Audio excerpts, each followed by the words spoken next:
ನಾನ್ ಮಾತಾಡಿದೆ ಆ ಹುಡುಗಿ ಹತ್ರ.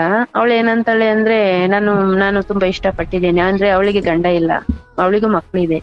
ಓಹೋ, ಹ್ಮ್ ನಾನು ಇಷ್ಟಪಟ್ಟಿದ್ ನಿಂತಾರ ಅವರು. ಡೈರೆಕ್ಟ್ ಆಗಿ ಅಂತಾಳೆ, ನಾನು ಇಷ್ಟಪಟ್ಟಿದ್ದೇನೆ, ಫಸ್ಟ್ ಪ್ರಿಯಾರಿಟಿ ನೀವೇ ಇರ್ಲಿ, ನಾನು ಸೆಕೆಂಡ್ ಪ್ರಿಯಾರಿಟಿ ಆಗಿರ್ತೇನೆ ಅಂತ. ಓಹೋ, ಅಕ್ಕ ತಂಗಿದಿರ್ತಾರ ಇರೋಣ ಅಂತ. ನಾನು ಅದೆಲ್ಲ ಆಗಲ್ಲ, ನಿಂಗೇನೆ ಬೇಕಿದ್ರೆ ನೀನೇ ಆಗು, ಇಲ್ಲ ನೀನಾಗು, ಇಲ್ಲ ನನಗ್ ಬಿಡು ಅಂತ. ಹೌದು, ನಾನು ಹಾಗೆ ಅಂದೆ. ಇವ್ರೇನಂದ್ರು ಅವಾಗ? ಇಲ್ಲ, ಇವರು ಇಲ್ಲ, ನಂಗೆ ಅವಳು ಬೇಡ, ಅವಳನ್ನ ನಾನು ಆಗಲ್ಲ ಅಂತ ಇವರು. ಇವಳನ್ನೋದು ಅವ್ರ ಬಾಯಿಂದಾನೆ ಹೇಳಿಸಿದ್ರೆ ನಾನು ನಂಬ್ತೇನೆ ಅಂತ. ನಾನು ಅಂದೆ, ಹೇಳಿಸೋದೇನ್ ನಂಗೆ ಗೊತ್ತಿಲ್ವ ಅವ್ರ ಬುದ್ಧಿ, ಅವ್ರು ನಿನ್ ಬೇಕು ಅಂತ ಅಂದ್ರೆ ನಾನು ಅಧ್ಯಕ್ಷನ ನನ್ನ ಮನೆ ಹೋಗ್ತೇನೆ, ನಂಗೇನು ಬೇಡವೇ ಬೇಡ ಇದು ಜಂಜಾಟ ಎಲ್ಲ. ಯಾರ್ಯಾರಿಗೆ ಮೆಸೇಜ್ ಮಾಡ್ತಿರಲ್ಲ, ಅಷ್ಟೊಂದ್ ಇಷ್ಟ ಇಲ್ಲ ಅಂದ್ರೆ ನನ್ನನ್ನು ಬಿಟ್ಬಿಡಿ, ನಾನು ಓದಿದ್ದೀನಿ, ನಾನು ಕೆಲಸ ಮಾಡ್ಕೊಳ್ಬಹುದು, ಅಷ್ಟು ಕೆಪಾಸಿಟಿ ನಂಗಿದೆ, ಈ ತರ ಫೇರ್ ಇಟ್ಕೊಂಡು ಈ ತರ ಆಟ ಆಡೋದ್ಕಿಂತ ಡೈರೆಕ್ಟ್ ಚೆನ್ನಾಗಿರಿ ನೀವಿಬ್ರು ಅಂತ ಅಂದ್ಬಿಟ್ಟೆ. ನಿಮ್ದು ಲವ್ ಮ್ಯಾರೇಜಾ? ಮತ್ ತಂಗಿ ಮಾಡಿದ್ರೆ ಏನ್ ಮಾಡ್ತೀರಿ? ಇನ್ನೊಂದ್ಸಲ ಮಾಡಿದ್ರೆ ಬಿಡ್ತೇನೆ. ಹೌದಾ?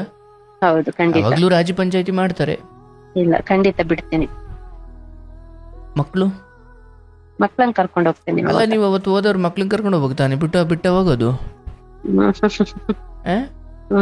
ಅಂದ್ರೆ ಕರ್ಕೊಂಡೋದ್ರೆ ಅವ್ರು ಈಸಿಲಿ ಇದಾಗ್ತಾರಲ್ಲ, ಸರ್ವೈವ್ ಮಾಡ್ಕೊಳ್ತಾರಲ್ಲ. ಅದೇ ನಂಗೆ ಮದ್ವೆ ಆಗಿ 8 years ಆಯ್ತು. ಎಷ್ಟು ವರ್ಷ ನಿಮ್ಗೆ? ನಂಗೆ 35 years. ನಂಗೆ ಓಕೆ, ಮದುವೆ ಆಗಿ 8 years ಆಯ್ತು. ಅರ್ಥಾತ್ ನಿಮ್ಮ 30ನೇ ವಯಸ್ಸಲ್ಲಿ ನೀವು ಮದುವೆ ಆದ್ರ? 8 ವರ್ಷ ಆಯ್ತು ಮದುವೆ ಆಗಿ. 26 ವರ್ಷಕ್ಕೆ ಮದ್ವೆ ಆದೆ. ಈಗ ನಿಮಗೆ ಎಷ್ಟು ವರ್ಷ? 34, 35 ರನ್ನಿಂಗ್. ಆಯ್ತು, ಆಗ್ಲೇ 38 ವರ್ಷ ಅನ್ನಂಗಿತ್ತಲ್ವಾ? ಇಲ್ಲ 35. ಓಕೆ, ನಿಮಗೆ ಮದುವೆ ಆಗಿ 8 ವರ್ಷ ಆಗಿದೆ? ಹೌದು. ಹೇಳುವ. 2 ಮಕ್ಳಿದ್ದಾರೆ ನಂಗೆ. ಅದೇ ನನ್ ಗಂಡ, ನಾವು ಚೆನ್ನಾಗಿದ್ವಿ ಹೀಗೆ. ಒಂದಿನ ಏನಾಯ್ತಂದ್ರೆ, ನಾನು ಹೀಗೆ ಮೊಬೈಲ್ ಚೆಕ್ ಮಾಡುವಾಗ ಅವರಿಗೆ ಬೇರೆಯವ್ರ ಜೊತೆ ಅಫೇರ್ ಇರೋದು ಗೊತ್ತಾಯ್ತು. ನೀವೇನ್ ಕೆಲಸ ಮಾಡ್ಕೊಂಡಿರೋದು? ನಾನು ಹೌಸ್ ವೈಫ್ ಆಗಿದ್ದೇನೆ. ಗಂಡ ಅಡ್ವೊಕೇಟ್. ಓಕೆ, ಹೇಳುವ. ಅದೇ ವಿಷಯಕ್ಕೆ ನಮ್ಗೆ ತುಂಬಾ ಜಗಳ ಆಯ್ತು. ಈಗ ನೀವು ಫೋನ್ ನೋಡೋಕೆ ಅಂತ ಹೋದಾಗ ಅಲ್ಲಿ ಏನೋ ಬೇರೆ ಸ್ತ್ರೀಯೊಂದಿಗೆ ಬೇರೆ ರೀತಿ ಇರೋದು ನಿಮಗೆ ಗೊತ್ತಾಯ್ತು ಅಂತ? ಹೌದು. ಓಕೆ, ಬಟ್ ನೀವು ಫೋನ್ ನೋಡ್ಲಿಕ್ಕೆ ಹೋಗಿದ್ದೆ ಆ ಅನುಮಾನದಿಂದಲೋ ಅಥವಾ ಸುಮ್ಮನೆ ನೋಡ್ಲಿಕ್ಕೆ ಹೋದ್ರು? ಇಲ್ಲ, ಅನುಮಾನದಿಂದನೇ ನೋಡ್ಲಿಕ್ಕೆ. ಅನುಮಾನ ಯಾಕೆ ಬಂತು? ಅವರು ಮೆಸೇಜ್ ಎಲ್ಲ ಮಾಡೋದು ನಂಗೆ ಗೊತ್ತಾಗಿತ್ತು. ಹೆಂಗೆ? ಅವರು ಯಾವಾಗ್ಲೂ ಟೈಪ್ ಮಾಡ್ತಿದ್ರು. ಬಿಸಿ ಆಗಿರ್ತಿದ್ರು ಫೋನಲ್ಲಿ ಅಂತ? ಸ್ವಲ್ಪ ನಂಗೆ ಗೊತ್ತಿತ್ತು, ಇರ್ಬೋದೇನೋ ಅಂತ ಮನ್ಸಿಗೆ ಅನ್ಸಿತ್ತು. ಹಾಗೆ ಸುಮ್ನೆ ಒಂದ್ಸಲ ಚೆಕ್ ಮಾಡುವಾಗ ಅನುಮಾನನ ಕ್ಲಿಯರ್ ಮಾಡ್ಕೊಳಕ್ ಫೋನ್ ನೋಡಿದಾಗ ಸತ್ಯ ಅನ್ಸ್ತು. ಹೌದು. ಏನ್ ಮಾಡಿದ್ರಿ ಆಮೇಲೆ? ಒಂದು ಸುಮಾರು ದಿನ ವೇಟ್ ಮಾಡಿದೆ, ನೋಡೋಣ ಹೇಗಿರತ್ತೆ ಚಾಟಿಂಗ್ ಅಂತ. ಹಾಗೆ ಒಂದು ಗರ್ಲ್ ಫ್ರೆಂಡ್ ತರನೇ ಇತ್ತು ಚಾಟಿಂಗ್ ಎಲ್ಲ. ಅಲ್ಲ, ಅವ್ರು ಅಷ್ಟೆಲ್ಲ ಮುಂದುವರೆದಿರೋರು ಲಾಕ್ ಇಕ್ಕಿರ್ಲಿಲ್ವಾ? ಅದು ಗೊತ್ತಿಲ್ಲ, ಅದು ಅವ್ರು ಹೇಳ್ಬೇಕು. ಅಲ್ಲವಾ, ಮೊಬೈಲಿಗೆ ಲಾಕ್ ಇಕ್ಕಿರ್ಲಿಲ್ವಾ ಅಂದೆ? ಲಾಕ್ ಇತ್ತು, ಆಕ್ಚುಲಿ ನಂಗೆ ನಂಬರ್ ಗೊತ್ತಿರ್ಲಿಲ್ಲ. ನನ್ ಮಗಳು ಒಂದಿನ ನೋಡ್ಬಿಟ್ಟು ಹೇಳಿದ್ದು ನನ್ನ ಹತ್ರ. ಏನಂತ? ಈ ತರ ಅಪ್ಪಂದು ಪಾಸ್ವರ್ಡ್. ಬಟ್ ಅಪ್ಪಂದು ಈ ವಿಚಾರ ಮಗಳಿಗೆ ಗೊತ್ತಿತ್ತಾ? ಇಲ್ಲ, ಅದು ಗೊತ್ತಿರ್ಲಿಲ್ಲ. ಬಟ್ ಪಾಸ್ವರ್ಡ್ ಮಾತ್ರ ಗೊತ್ತಿತ್ತು? ಗೊತ್ತಿತ್ತು. ನೀವೊಂದು ಎಷ್ಟು ದಿನ ಅಬ್ಸರ್ವ್ ಮಾಡಿದ್ರಿ ಅದನ್ನೆಲ್ಲ? ನಾನೊಂದು 1 week ಅಬ್ಸರ್ವ್ ಮಾಡಿದ್ದೆ. ನೋಡು, ಮೆಸೇಜ್ ಎಲ್ಲ ತೆಗ್ದಿಟ್ಕೊಂಡಿದ್ದೆ ನಾನು. ಮತ್ತೆ ವಾಯ್ಸ್ ರೆಕಾರ್ಡ್ ಅದೆಲ್ಲ ನಾನು ತೆಗ್ದಿಟ್ಕೊಂಡಿದ್ದೆ.